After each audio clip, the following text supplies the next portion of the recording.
Hey, and welcome back to another video. It's the only Yusuf. So today I wanted to talk about why I have not been using my credit card wisely, and has nothing to do with pretty much getting into huge debt, but it does involve some debt. Back in December, I asked what was the best starter credit card to all the people I follow and follow me. And it was hard to choose because of the responses I got and the reasons that they chose those credit cards as their starter credit cards. But I just wanted something simple, not with reward systems and everything. So I went with the basic Capital One Secured Mastercard.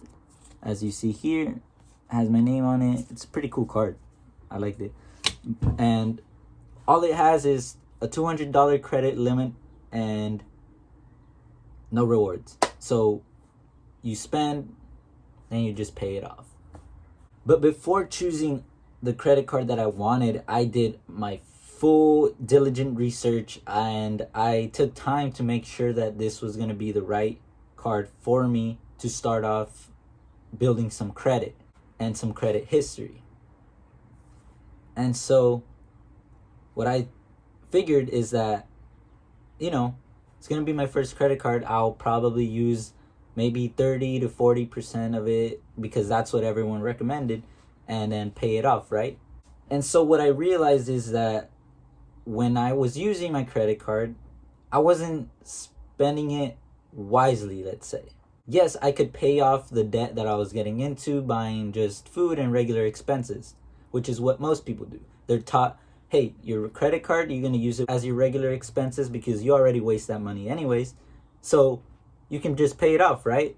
And that's a totally fine way of thinking about it. But if you really think about it, that's not the way the credit card game works. You want to leverage your debt with this credit card because they're basically giving you free money. If you're spending, let's say, $500 from the credit card that you have, and you're investing, buying assets, and then you sell those assets for a profit, then you're basically using that free money to get even more money. And so that's what I kind of realized. And with my very first bill statement, it was coming out of my pocket. I regularly spent that money, so it didn't hurt me as much in my pocket. And I just went on with my day. And so I basically soon realized that. And now what I am going to do is use that money to invest in assets. I want to open up a business soon, hopefully. And I'm going to be using that $200 credit line for the expenses of my businesses.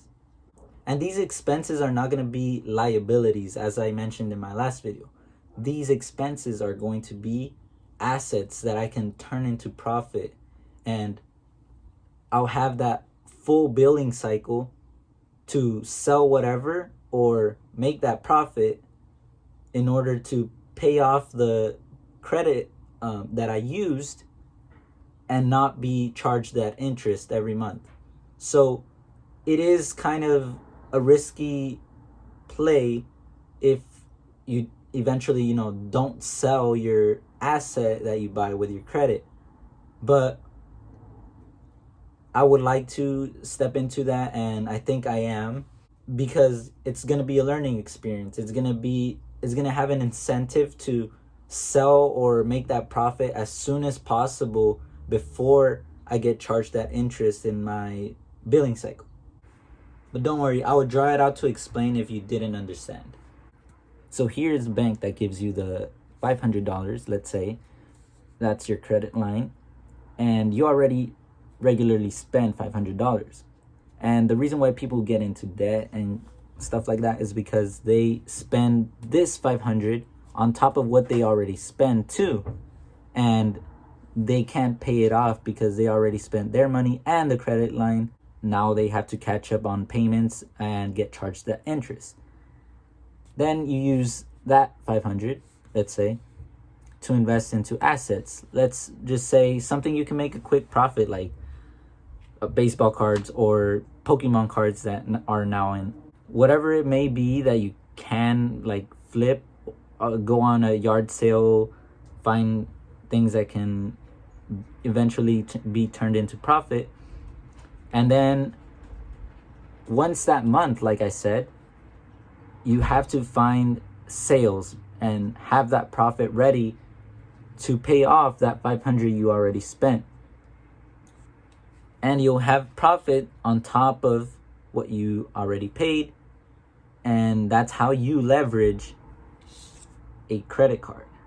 It seems simple, I'm not gonna lie, but there is some risk of, like I mentioned, running out of time and not selling your asset into profit on time. And I am not recommending for you to try this if you cannot take the risks.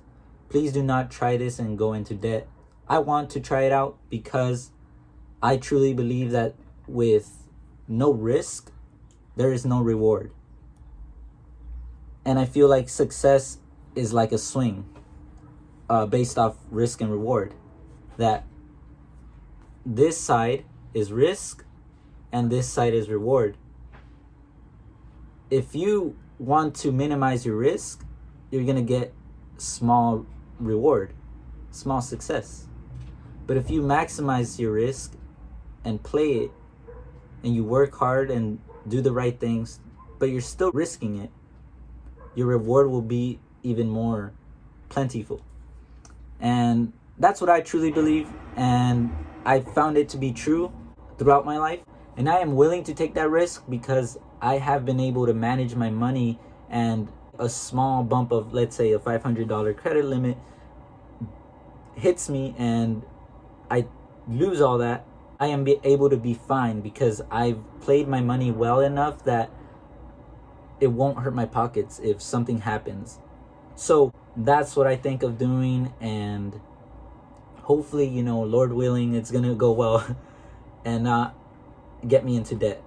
And with that being said, I'd like to thank you guys again for watching throughout this video.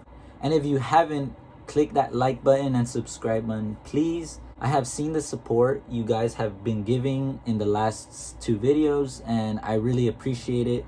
And if you want to keep up with my day-to-day, I will be posting more on Instagram, all my social medias, Snapchat, Twitter. It's all going to be in the description below, so you guys can go ahead and check that out. And yeah, and I will have some little updates there about what I'm doing and talking about in this video. So be sure to tune in.